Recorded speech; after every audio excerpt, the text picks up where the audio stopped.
Ako súvisí histaminová intolerancia s črevným zdravím a so SIBO syndrómom? Histaminová intolerancia je veľmi moderná choroba. Ak máte rôzne ťažkosti rôzneho charakteru, aspoň trochu podobné na akýkoľvek druh alergie, pochodili ste koliečko po lekároch, nič sa nezistilo, potom konečne niekoho napadlo dorobiť deaminooxidázu, dopracovali ste sa k diagnóze histaminová intolerancia. Riešením bolo leták s nízkohistaminovou dietou a to je všetko, čo pre vás lekár môže spraviť. Niektorým takéto ťažkosti časom a vekom prejdú, chvála Bohu, samé, niekto sa má tak relatívne rovnako a niekomu tá histaminová intolerancia tak komplikuje život, že sa vlastne jeho jedálniček zužuje na pomaly 2 potraviny.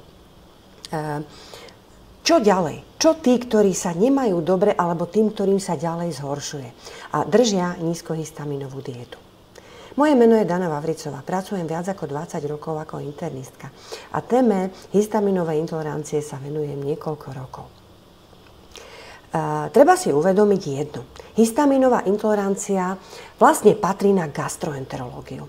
To nie je choroba imunitná, to je choroba črevná. Prečo?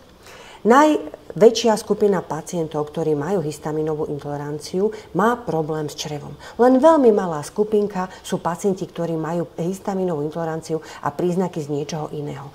Veľká a proste gro tých pacientov, takmer všetci, patria do skupiny, kde príčinou histaminovej intolerancie je nefungovanie črevnej bariéry. Čo to znamená?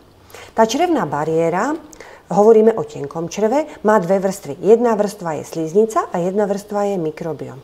Keď toto nefunguje, tak sa nám do tela dostáva ako keby väčšie množstvo histamínu. Ako to je?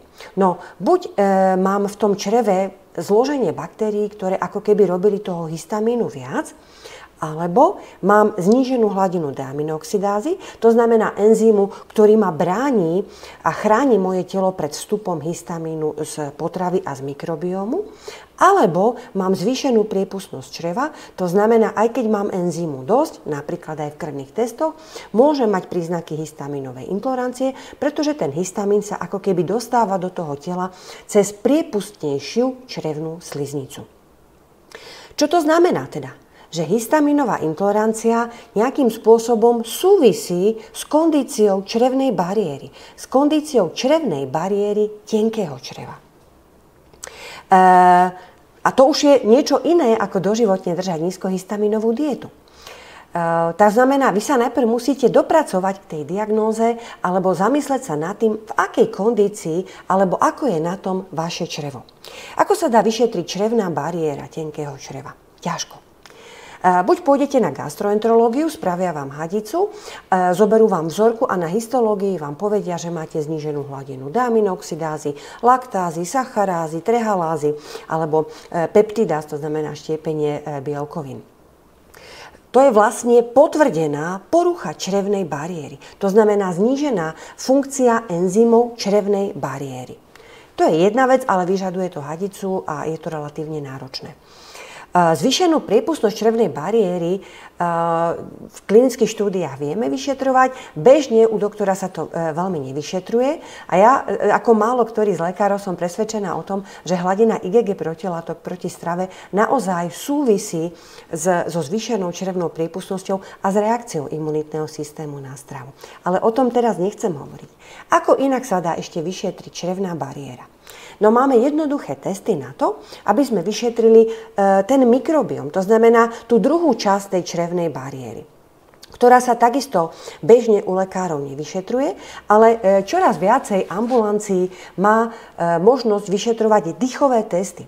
Dýchové testy po vypití nejakého cukru sledujeme vydychovaný vzduch.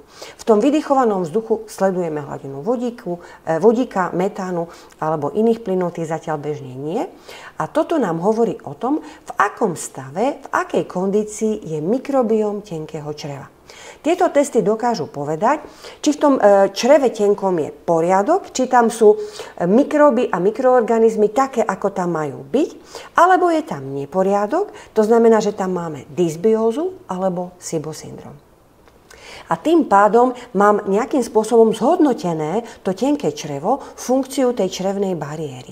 A tým pádom sa ten môj zúžený pohľad na deaminooxidázu a histamín trošičku rozširuje a ja viem, že na to, aby som mohol liečiť a chcel bojovať s histamínovou intoleranciou, musím sa zamerať naozaj na celú črevnú bariéru. To znamená aj na črevnú sliznicu, ale aj na ten mikrobióm. Ale v prvom kole sa musím k tejto diagnóze dopracovať. Ak vás takéto témy zaujímajú, pozrite si voľne dostupný hodinový webinár o neporiadku v tenkom čreve, kde sme sa venovali práve poruche črevnej bariéry, jednak tej slizničnej a jednak mikrobiálnej. Nájdete ho na stránke www.doktorkaonline.sk. Nájdete tam viacej informácií aj o dýchových testoch a o možnostiach objednať sa naň, alebo viacej o histaminovej intolerancie, všetky informácie, ktoré ste sa chceli dozvedieť od lekára, no nedozvedeli, a viacej o SIBO syndróme a dýchových testoch nájdete aj v online klube Doktorka Online. Prajem ešte pekný deň, majte sa pekne, dovidenia.